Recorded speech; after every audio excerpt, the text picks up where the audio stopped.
The most important strategy that you can pick up out of all of these different modules you're going to watch is time management is truly all about mind management because it is your brain that's going to decide where every single second of every single minute of every single day is going to go.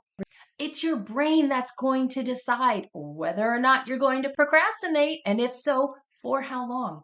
It's your brain that's going to decide whether or not you're going to throw a tantrum when your plan doesn't go your way,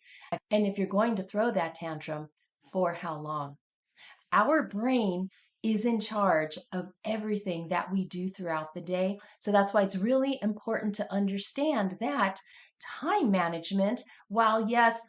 task apps and clocks and timers are helpful, when it comes to time management, it's our brain that is our key tool because it is our brain that's going to help us make better decisions about how we use our time.